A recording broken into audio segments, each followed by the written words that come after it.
We just got a big Bills free agency update. It seems like this is very good for the Bills in the short term, but long term, it raises a few questions for a player at a key position. So let's talk about it all right here. Hello, everybody. Welcome to Bills Digest. I'm your host, Anthony Senicar, and it is free agency time, so you know what that means. Tons of free agency news, tons of trade rumors, and tons of draft coverage, and we got you guys all covered right here at Bills Digest. There's only one issue with that. 72% of you guys who are watching this video right now are not subscribed to the channel. Subscribe, join the army here at Bills Digest, because we got you guys covered all off season for all your latest Bills news. We got you covered from wall to wall, so subscribe, stay in touch, and never miss a thing.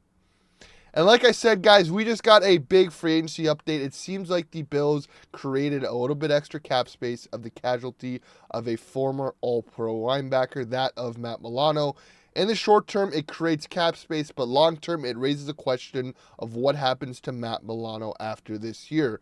The report being, the Bills removed a year from Matt Milano's contract, making him a free agent after this season. He agreed to a $3 million pay cut for 2025, but it can be earned back through incentives. So, like I was saying, this has big implications. Looking at it right now, only a cap hit of $11 million for this year, of $12 million for this year, freeing up, again, like I said, $4 million. But after this year, Mr. All-Pro, former All-Pro, Matt Milano will be a free agent. I understand why the Bills had to do it. They needed cap space now. Milano is coming back from two major injuries, from breaking his leg as well as tearing his pec earlier last season. The growth that he had throughout the season was better, but again, when he came back, he looked like he lost a step. He was not that of him for his former self. Again, it still leaves a question mark of what the Bills do opposite of TB in this linebacker, which, remember, we run a big nickel. So again, usually only two linebackers on the field. Dorian Williams came, filled in for Milano pretty well, still very young. But again, we all got a special place in our heart for Matt Milano. Milano's one of my favorite players, if not my favorite player right now.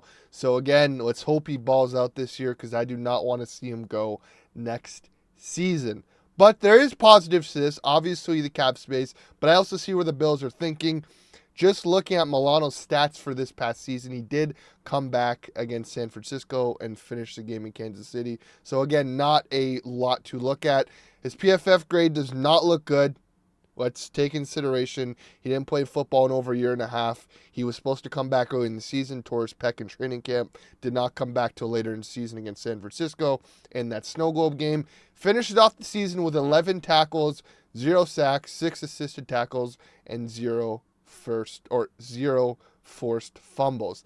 But there is a positive to these stats. I'm going to show you guys his weekly PFF grade, and I want you to look at this.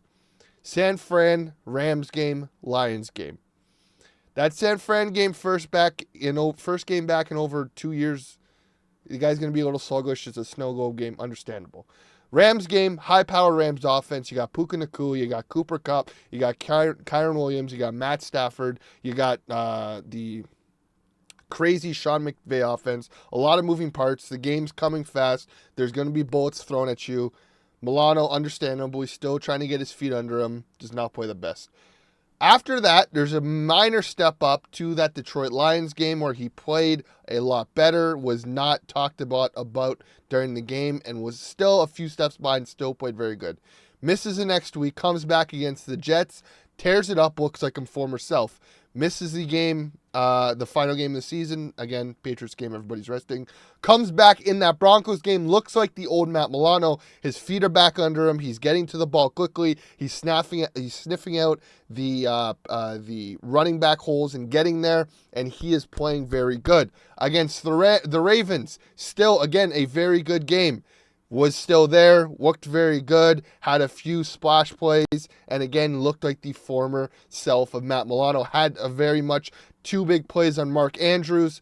One big play with a Mark Andrews on that, what could have been a successful 2-point conversion to him. Milano comes in, knocks the ball, looking like his former self. The Kansas City game, again, doesn't look good on PFF, but Milano stood out. played very well. In my opinion, PFF grades have a lot of factoring things in, so let's not take consideration. But looking at this trend, you can see Milano is slowly getting back to his former self. I think the Bills are saying, you know what, Matt, if you want to come back, your money right now, you're 31, you're going to be 31 years old. You came back from a torn ACL, torn pec. Again, a guy who plays a position where it is very physical, where you need to be 2 steps ahead. And again, he still looked a little bit sluggish. But out of $11 million, I don't think if you get the Matt Milano of old, you're not going to get a better linebacker for the Bills for $11 million. Get Dorian another season back in here. Let him keep growing, developing, grow into his body. Kind of put on some extra weight to get into that Matt Milano mold. If it works out for Milano, hey, you know what? Go get paid somewhere in free agency because another team will happily take you.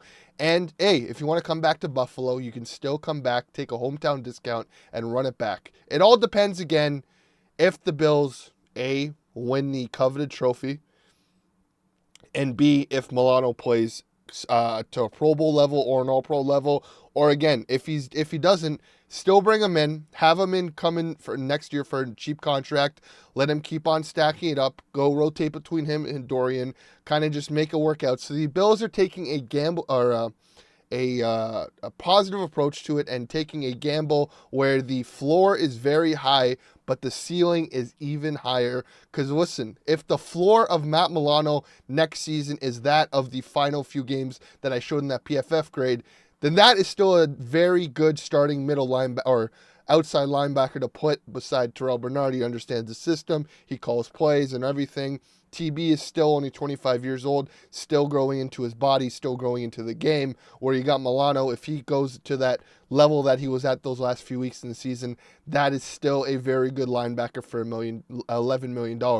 And if it works out and that growth is just a quick look of what we could expect from Matt Milano next year, where he goes back to the All-Pro form, again, the Bills still get an $11 million All-Pro player.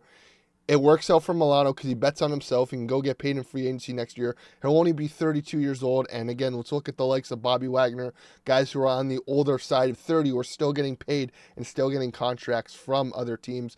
And also the Bills open up more cap next year. And if they want to bring back Matt Milano for a 2-year, $15 million a year contract, why not do it?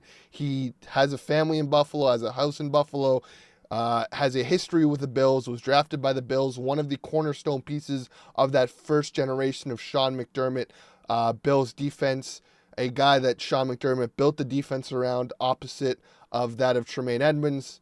Again, it's a calculated risk the Bills are taking, and I really, really like it for A, what the money is, and for B, the outcome and the floor of what to expect from Matt Milano. But I want to hear from you guys. I want to hear from you guys below. What do you guys think? Do you guys think the Bills should bring back Matt Milano next year, depending on what level he plays? Or do you guys think, hey, you know what? Let's ride it out one more year with Milano and just kind of cut the ties loose and let Dorian Williams take that next step as a starting guy opposite a Terrell Bernard? But again, guys, it is off-season time, like I said before, and we got you guys covered here at Bills Digest. Subscribe, stay in touch. Do not miss a video because we got you guys covered for the best Bills coverage on YouTube. So subscribe, like the video. We're on the road to 300 subscribers, so every little bit helps. So as always, guys, go Bills.